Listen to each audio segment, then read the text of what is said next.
All right, one of my favorite questions. What exactly is an annuity? Well, let me break it down to its basic function. An annuity is an investment contract with an insurance company, much like a CD is an investment contract with a bank. Now, there are major differences. Your bank CD is probably going to be what is called FDIC insured, and your annuity is probably not going to be FDIC insured. So, I mean, those are completely different things there, the FDIC and not the FDIC. But that's what it is. It's an investment contract. Now, there are four main types of annuities. The first is a fixed annuity. The second is a variable annuity. The third is a fixed indexed annuity. And the fourth, which many people wouldn't actually consider a different type of an annuity, but I kind of do, is called an immediate annuity. The fixed annuity is really simple. It's where you've given your money to the insurance company and the insurance company guarantees you a certain interest rate on that money for a certain period of years. Could be 1 year, could be 5 years, could be 10 years, something like that. So you take them $100,000, they go, you know, for this $100,000, we'll guarantee you a 5% interest rate for the next 5 years. You say, great, shake hands, boom, you do the deal. Now you've got that. Now, one of the key differences between, let's say, a CD and an annuity is the growth you get inside of your annuity gets to grow tax deferred. Now, if that annuity is also inside of a Roth IRA, it's going to grow tax deferred, and because the IRS looks at the Roth IRA first, it's going to come out tax free. Now, a variable annuity is a little bit different.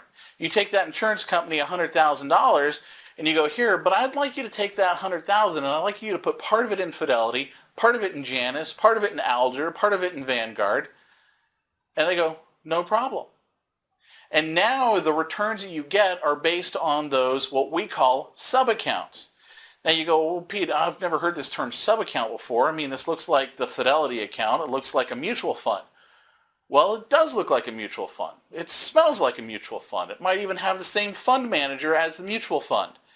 But when it's in insurance, it's no longer called mutual fund. It's called a sub-account. So what's the difference? I don't know, a few letters in the name? Basically, that's the main difference.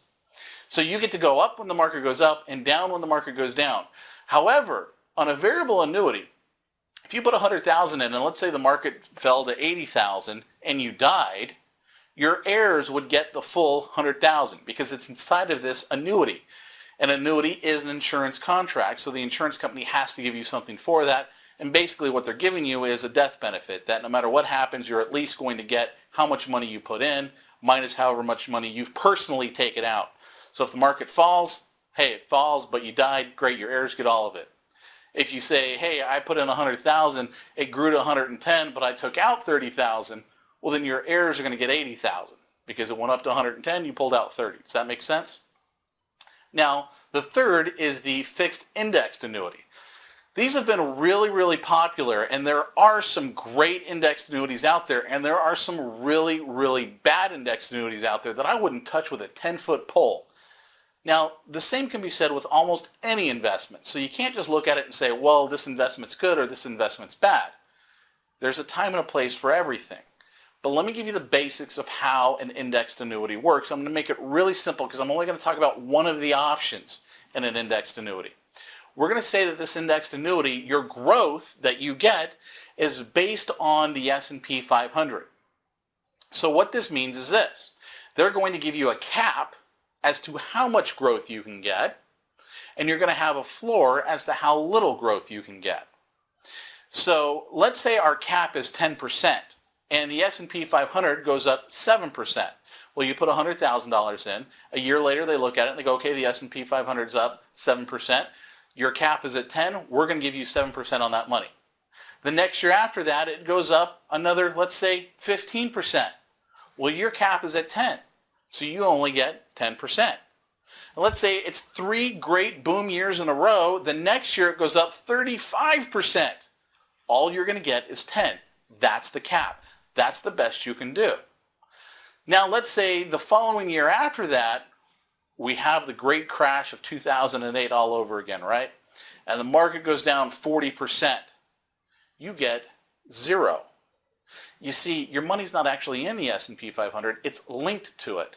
So if the market goes down, you don't lose anything because it's not actually in it. It just means that year you didn't make any interest. Now, when you start to understand that concept, these start to look really, really nice because you get to go up. Granted, you don't get to go up all the way with the market, but you're guaranteed that you're never going to lose. Now, as long as you can deal with just getting moderate gains, this may not be a bad option for a lot of people. It's not really meant to compete with the securities markets. It's meant to compete with the fixed markets, like the fixed annuities, the CDs, things like that. That's what it's really meant to be. So it's somewhere in between the fixed markets and the stock market as far as what you can potentially get as far as gain is concerned.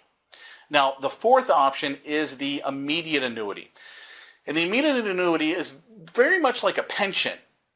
You give the insurance company, let's say $100,000, and they guarantee you that you're going to get an income for the rest of your life. Going to come to you if you want it every month or every quarter or every year. Doesn't really matter to most immediate annuity companies. And so that's why I kind of look at it a little bit differently, because the other three are all meant for growing your money, and the immediate annuity is meant for income. And that's exactly what it's going to provide to you, is income. Now, having said all this, there are a lot of variations on annuities. And like I said before, some of them are great, some of them are really bad. Before you go putting yourself into an annuity, you need to talk to a qualified professional who understands this stuff and isn't just limited to these types of products. See, if you go talk to a car salesman, he's going to sell you a car. But what if what you really needed was, I don't know, a truck or a motorcycle? Well, if he doesn't have those, he's not going to offer that to you. So you want to make sure that you're talking with someone who's not just pigeonholed, which are usually just, and I don't mean to offend anybody, but basic insurance agents. Of course they're going to tell you, hey, you need this. They're great options, but you just need to make sure that you're getting a look at all of your options. So I'm Pete Mitchell, and I look forward to sharing more on the markets and investing with you later.